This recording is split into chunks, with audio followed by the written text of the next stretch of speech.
सभी विद्यार्थियों को नमस्कार। Organic chemistry BSc part first unit first, जिसके अंतर्गत आप लोगों को इससे पूर्व की जो वीडियो सीरीज थी उसमें अभिक्रियाओं के जो प्रकार थे, नाभिक स्नेही प्रतिस्थापन अभिक्रिया, उसके बारे में आपको बताया था। आज जो अभिक्रियाएँ और बची हुई है 3 प्रकार की, वो भी आपको यहाँ समझाने का प्रयास करेंगे। पहले नाभिक स्नेही प्रतिस्थापन अभिक्रिया वो कितने प्रकार की होती है वो भी आपको बता दिया। जो सेकंड टाइप की जो अभिक्रिया होती है वो अभी आपको बता रहे थे, योगात्मक अभिक्रियाएं। योगात्मक अभिक्रियाएं या जिसको इंग्लिश में बोलते हैं एडिशन रिएक्शंस। एडिशन रिएक्शंस योगात्मक अभिक्रियाएं 3 प्रकार की होती है। योगात्मक अभिक्रिया अपन बात करें तो उसमें जैसे बात करें योगात्मक अभिक्रियाओं में जैसे नाभिक स्नेही योगात्मक अभिक्रियाएं सेकेंड टाइप की होती है।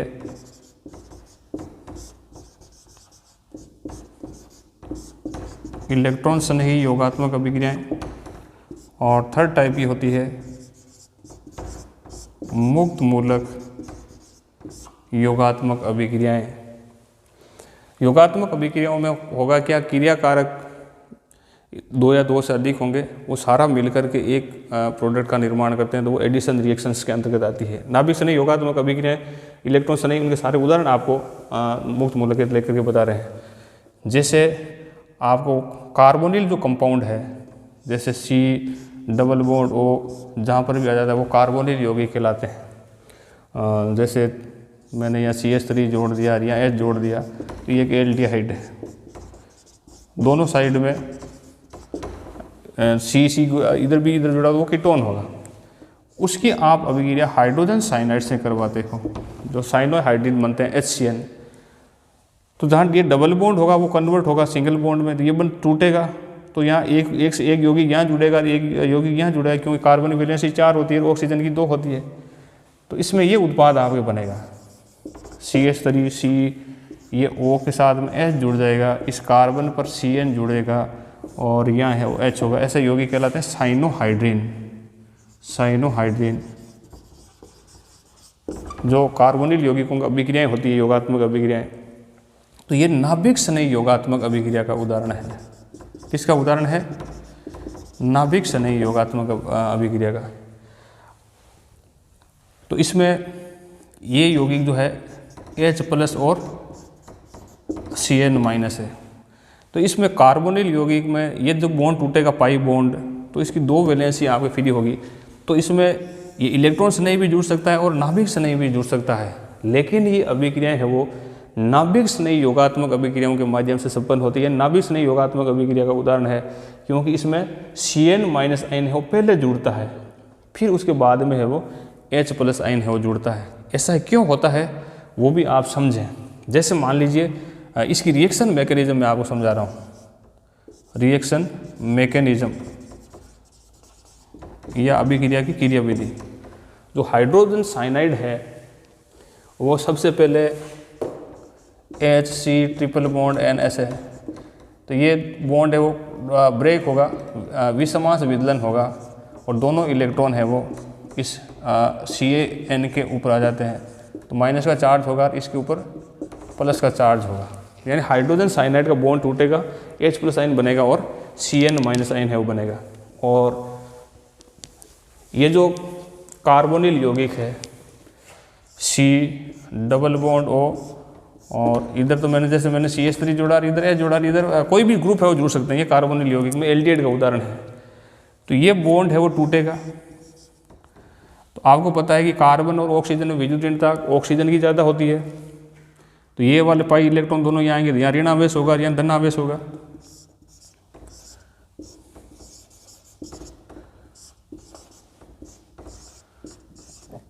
यहाँ आपके 4 इलेक्ट्रॉन होते हैं, तो ये कितने इलेक्ट्रॉन यहाँ हो जाएंगे? दोनों इलेक्ट्रॉन आती है 6 इलेक्ट्रॉन हो जाएंगे, यहाँ धन आवेश आ जाएगा। ये बॉन्ड कब टूटेगा? जब कोई इसमें अटैकिंग ग्रुप है वो इसके संपर्क में आएगा। तो अटैकिंग ग्रुप इसमें कौन सा संपर्क में आएगा? पहले CN- भी आ सकता है और H+ आयन भी आ सकता है, दोनों आप समझें। यदि H+ आयन आपको यहाँ जोड़ता है तो आपको पता होगा CH3 C या H, जैसे यहाँ आपके O के साथ में H जुड़ गया तो यहाँ आपको क्या आ जाएगा, इस कार्बन पर पॉजिटिव का चार्ज रहेगा। तो आप इस चीज़ को समझ रहे हैं। और इसको पॉजिटिव चार्ज के स्थान पर यहाँ आपको क्या आ जाएगा, जैसे Cn माइनस यहाँ जुड़ गया तो यहाँ नेगेटिव का चार्ज है। अब दोनों प्रकार के मध्यवर्ती बनेंगे। यहाँ कार्बन की वैलेंसी पूरी 8 नहीं हो रही, इसलिए ये जो संरचना होती है वो क्या होती है, अस्थायी होती है। इस कार्बन पर आप देखेंगे 2 इलेक्ट्रॉन ये 2 इलेक्ट्रॉन ये, तो कितने इलेक्ट्रॉन होंगे, 6। और इसमें इस पर भी सारे अष्टक पूर्ण होता है, इसलिए ये वाली जो अटैकिंग ग्रुप जुड़ेगा तो वो संरचना स्थायी है, इसलिए नाभिक शनि पहले अटैक करेगा। तो हाइड्रोजन साइनाइड टूटेगा H+ आयन और Cn माइनस, और उसमें से ये रिएक्शन नहीं होकर के Cn माइनस से यहाँ अटैक करेगा, या पीछे की तरफ आपको जुड़ेगा तो आपका मध्यवर्ती बनेगा। फिर उसके बाद में है वो आपके क्या जुड़ेगा, H+ आयन है वो जुड़ेगा। तो आपका उत्पाद क्या बन गया, CH3C या Cn या H, इस O के आगे क्या जुड़ जाएगा, माइनस और प्लस, तो ये उदासीन हो जाएगा। तो ये साइनोहाइड्रीन जो बनता है ये अभिक्रिया नाभिक स्नेही योगात्मक अभिक्रियाएं कहलाती है। अब मैं सेकेंड टाइप की जो योगात्मक अभिक्रिया वो बता रहा हूँ वो है इलेक्ट्रॉन स्नेही योगात्मक अभिक्रिया, और फिर इसके बाद में अपन है वो लेंगे मुक्त मूलक योगात्मक अभिक्रिया।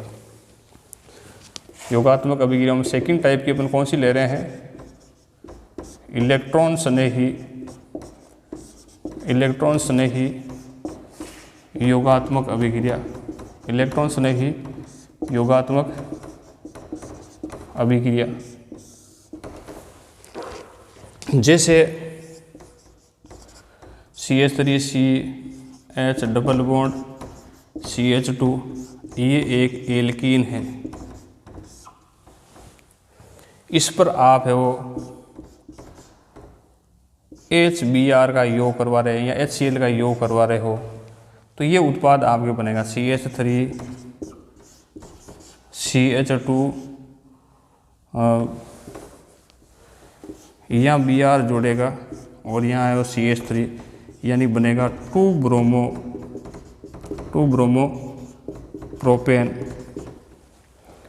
और यही अभिक्रिया CH3CH डबल बॉन्ड CH2 यानी एल्कीन जो प्रोप 1 इन है उस पर आप HBr का योग करवाओगे, किसकी उपस्थिति में, पेरोक्साइड की उपस्थिति में। तो उत्पाद 2 ब्रोमो प्रोपेन नहीं बनकर के क्या बनता है, CH3CH2 CH2Br, इसको बोलते हैं 1 ब्रोमो प्रोपेन। इसमें 1 ब्रोमो प्रोपेन बनता है, इसमें 2 ब्रोमो प्रोपेन बनता है। क्यों, ये अभिक्रिया जो होगी वो इलेक्ट्रॉन स्नेही योगात्मक अभिक्रिया के माध्यम से संपन्न होती है, ये पेरोक्साइड के माध्यम से संपन्न होती है। और इसी में जो एक रूल आपको समझाने का प्रयास करेंगे, उसका नाम जो है, नियम का जो नाम है वो है मार्कोनिकोव का नियम। मार्कोनिकोव का नियम और एकरास प्रभाव या एंटी मार्कोनिकोव का नियम, दोनों समझें आपको। ये आपको बाद में समझाएंगे दोनों नियम। पहले ये इसकी रिएक्शन मैकेनिज्म, इलेक्ट्रॉन स्नेही योगात्मक अभिक्रिया जो है वो इसकी रिएक्शन मैकेनिज्म अभिक्रिया विधि आपको बता रहा हूँ। जैसे HBr होगा तो इसमें विषमास विदलन होगा, ये दोनों इलेक्ट्रॉन इसकी बीजगणिता ज़्यादा होने के कारण से किसके ऊपर चला जाएगा, Br, इस पर माइनस का चार्ज, इस पर प्लस का चार्ज। तो अब इसमें इस तरीके से जो बना हुआ जो धनायन होगा वो आपके एल्कीन पर अटैक करेगा, CH3CH डबल बॉन्ड CH2, इस एल्कीन पर आपके जुड़ेगा, कौन जुड़ेगा, H+ आयन। तो इसमें 2 प्रकार की स्थितियां बनने की संभावना है, CH3CH2 यहाँ पॉजिटिव का चार्ज 2 डिग्री कार्बोकेटाइन, या यहाँ पर H यहाँ वहाँ प्लस का चार्ज होता है तो वो 1 डिग्री। तो वो अपन आगे चर्चा करेंगे कि 2 डिग्री कार्बोकेटाइन हो 1 डिग्री से ज़्यादा स्थायी होता है। यानी दूसरा क्या बनने की संभावना है, CH3CH2 पॉजिटिव का चार्ज, ये तो है 2 डिग्री कार्बोकेटाइन, ये है 1 डिग्री कार्बोकेटाइन, इसकी अपेक्षा ये स्थायी होगा तो ये बनेगा। तो ये इलेक्ट्रॉन स्नेही आपके इसमें सबसे पहले जुड़ता है, तो वो अभिक्रिया इलेक्ट्रॉन स्नेही योगात्मक अभिक्रिया जो थर्ड पद होगा। फिर उसके बाद में इस तरीके से बना हुआ जो इलेक्ट्रॉन स्नेही जुड़ गया तो कार्बोकेटाइन है उस पर CH3, उस प्रकार Br माइनस है वो जुड़ेगा, और कहाँ जुड़ेगा, यहाँ माइनस, यही तो आपको जुड़ने की संभावना है, तो ये उत्पाद बनेगा CH3 CH2 CH3 और यहाँ Br। तो ये इलेक्ट्रॉन स्नेही योगात्मक अभिक्रिया का प्रकार है। इसमें जो योगात्मक जो योग होगा वो मार्कोनी-कोप के नियमानुसार होगा। मार्कोनी-कोप का नियम क्या है, मार्कोनी-कोप नामक वैज्ञानिक ने यह बताया कि कोई असंतृप्त यौगिक है, उस पर आपके ध्रुवीय यौगिकों का योग करवाएंगे तो उसका हाइड्रोजन, या शॉर्ट में उसको बताने का प्रयास करें तो हाइड्रोजन वहाँ जुड़ेगा जहाँ हाइड्रोजन की संख्या ज़्यादा हो, ज़्यादा यहाँ है तो हाइड्रोजन यही जुड़ेगा, और ऋण विद्युत भाग वहाँ जुड़ेगा जहाँ हाइड्रोजन की संख्या कम है। इस नियम को क्या बोलते हैं, मार्कोनी-कोप का नियम। तो इलेक्ट्रॉन स्नेही योगात्मक अभिक्रियाओं के माध्यम से अभिक्रिया संपन्न होगी तो उसमें मार्कोनी-कोप का रूल लगेगा, और यदि आप मुक्त मूलक के माध्यम से अभिक्रिया संपन्न होगी तो उसमें एंटी मार्कोनी-कोप का नियम लगेगा, जो सबसे पहले खरास नामक वैज्ञानिक ने बताया था, जिसको अपन खरास इफेक्ट भी बोलते हैं। जैसे मैं आपको इसको समझा रहा हूँ, HBr है मुक्त मूलक, यहाँ वाले जो बॉन्ड का विदलन होगा, समास विदलन होगा, तो किसका निर्माण होगा, फ्री रेडिकल का निर्माण होगा, मुक्त मूलक का निर्माण होगा। ये फर्स्ट स्टेप है। और फिर जो एल्कीन है CH3 CH double bond CH2, तो इस पर Br माइनस है वो आपके जुड़ेगा मुक्त मूलक में से, Br मुक्त मूलक कहीं पर भी जुड़ेगा तो CH3 CH एक ये मुक्त मूलक बन सकता है, इसके आगे आपके जैसे Br जुड़ गया, और दूसरा ये बन सकता है CH3 CH, यहाँ Br और यहाँ CH2। तो मुक्त मूलकों में भी क्रियाशीलता का क्रम वही होता है, 2 डिग्री ज़्यादा स्थायी है तो ये ज़्यादा स्थायी होगा, ये बनेगा, ये कम स्थायी होने का ऐसा नहीं बनेगा। तो जितने भी मुक्त मूलक के माध्यम से अभिक्रिया संपादित होती है उसमें 3 पद होते हैं। श्रृंखला का प्रारंभ, जहाँ समास विदलन होगा श्रृंखला का प्रारंभ होगा, फिर मुक्त मूलक दूसरे मुक्त मूलक में चेंज होता जाएगा, उसको अपन बोलते हैं चेन ऑफ प्रोपेगेशन या श्रृंखला का संचरण, और लास्ट में होता है श्रृंखला का समापन, जिसके अंतर्गत दोनों मुक्त मूलक आपस में है वो जुड़ जाते हैं और उसके बीच में बॉन्ड है वो बन जाता है। फिर ये H मुक्त मूलक यहाँ जुड़ेगा, तो ये संरचना इस तरीके से ये यौगिक है वो 1 ब्रोमोप्रोपेन का निर्माण होगा।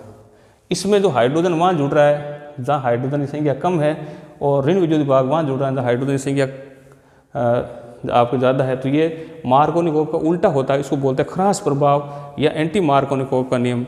शॉर्ट में अपन बात करें तो एंटी मार्कोनी-कोप का नियम क्या है, यदि किसी एल्कीन पर हाइड्रोजन हैलाइड का योग किया जाए तो हाइड्रोजन वहाँ जुड़ेगा जहाँ हाइड्रोजन की संख्या कम हो, और ऋण विद्युत भाग वहाँ जुड़ेगा जहाँ हाइड्रोजन की संख्या आपके ज़्यादा हो, तो इसको अपन क्या बोलते हैं, एंटी मार्कोनी-कोप का नियम।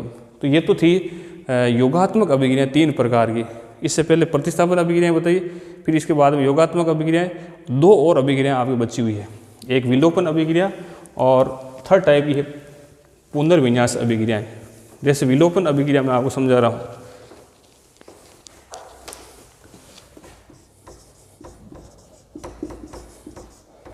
विलोपन अभिक्रियाएँ या एलिमिनेशन रिएक्शंस, ऐसी अभिक्रियाएँ जिसमें क्रियाकारकों में से रिएक्टेंट में से कुछ अणु का आपके विलोप हो जाता है।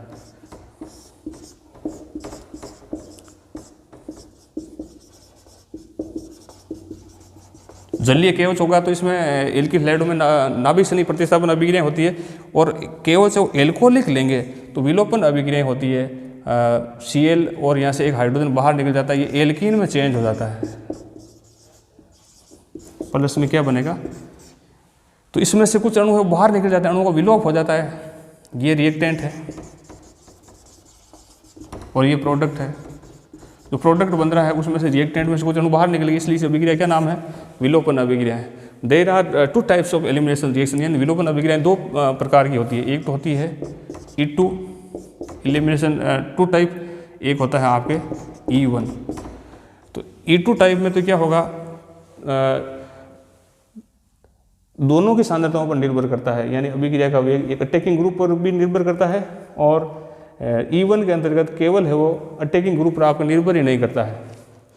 जैसे फॉर एग्जांपल इस अभिक्रिया में जो ये C2H5ONa की उपस्थिति में अभिक्रिया होती है, या K की, या ये NaO से ले लिया, इसकी उपस्थिति में अभिक्रिया होगी, तो इसमें होगा क्या कि संक्रमण अवस्था का निर्माण होता है। जैसे CH 2, एक H को मैंने बाहर लिख दिया, CH2 और Cl और C2H5O-, ये इसमें पीछे की ओर से आक्रमण करेगा और ये भी है वो यहाँ से बाहर निकलने की स्थिति में होगी। तो बीच में एक ऐसी अवस्था बनती है C2H5O- और इसके बीच में बॉन्ड बनने की स्थिति होगी, इसमें ऐसा आपके टूटने की स्थिति होगी, यहाँ आपका डबल बॉन्ड आने की स्थिति होगी और ये बॉन्ड भी है वो टूटने की स्थिति होगी। लास्ट वाले में से इसमें ये C2H5OH बन जाता है और एक बनता है CH2 डबल बॉन्ड CH2 और एक ये Cl-। तो ये एल्कीन का निर्माण हो गया, लेकिन इसमें बीच में क्या बनती है, संक्रमण अवस्था बनती है, ये E2 टाइप की एलिमिनेशन रिएक्शन कहलाती है। और E1 के अंतर्गत क्या होगा, इसमें से Cl- से वो बाहर निकलेगा, पहले कार्बोकेटाइन का निर्माण होगा जैसे यही है। अब इसमें से Cl- से वो बाहर निकलेगा तो क्या बनेगा, CH3 CH2+ और इसमें से बाहर क्या निकल गया, Cl-। तो इसके अंतर्गत क्या बन गया, कार्बोकेटाइन। यानी ये दो पदों में संपन्न होगी, ये एक ही पद में संपन्न होती है E2 टाइप वाली जो रिएक्शंस है। और कार्बोकेटाइन में से फिर H+ आयन है वो बाहर निकलेगा और H+ आयन बाहर निकलते किसका निर्माण हो गया, एल्कीन का निर्माण हो गया। H+Cl- HCl आपको बना देते हैं। तो इस टाइप की जो विलोपन अभिक्रियाएं होती है वो E1 टाइप की कहलाती है। तो ये तो थी विलोपन अभिक्रियाएं। और लास्ट जो अभिक्रियाओं के प्रकार बचे हुए हैं तो उसमें 4 टाइप की है वो रीअरेंजमेंट रिएक्शन या पुनर्विन्यास अभिक्रियाएं। पुनर्विन्यास अभिक्रियाओं में कि फ्रिस पुनर्विन्यास का मैं आपको उदाहरण लेकर बता रहा हूँ। OCOCH3 इसकी आप अभिक्रिया AlCl3 की उपस्थिति में आप अभिक्रिया करवाते हो तो ये यौगिक है वो आपके, जैसे पूरी अभिक्रिया मैं आपको बता रहा हूँ, जैसे ये फिनोल है, इसकी आप अभिक्रिया CH3COCl इसका एसिटिलीकरण करवाएंगे और इस तरीके से एसिटो या जिसके ऊपर एसिटो ग्रुप जुड़ा हुआ है बेंजीन वाले पर, उसका रीअरेंजमेंट हो जाएगा और यहाँ हाइड्रोजन और ये C≡OCH3, इसमें कोई चेंज नहीं है। ये जो ग्रुप है आपको यहाँ ट्रांसफर हो रहा है और यहाँ का हाइड्रोजन यहाँ हो रहा है।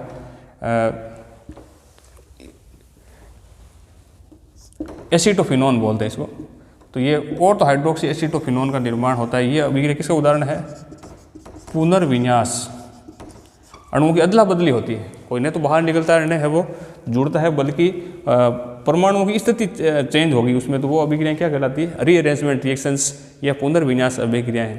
तो इस वीडियो सीरीज में ये पूरी है वो अभिक्रियाओं के प्रकार आपको समझाए। तो जो ऑर्गेनिक केमिस्ट्री फर्स्ट यूनिट है उसमें पहले अभिकर्मकों के प्रकार, फिर उसके बाद में ये अभिक्रिया, कार्बनिक अभिक्रिया कितने प्रकार की होती है उसके बारे में आपको समझाया। फिर आगे जो नेक्स्ट सीरीज होगी तो उसके अंतर्गत आपके जो सिलेबस में मध्यवर्ती क्या होते हैं या इंटरमीडिएट्स क्या होता है, जैसे कार्बोकेटाइन, कार्बेनाइन, वो सारा आपको अगले वीडियो सीरीज में समझाने का प्रयास करेंगे। आप कंटिन्यू इनको देखते रहें, चैनल को लाइक करें, शेयर करें और सब्सक्राइब करें। धन्यवाद।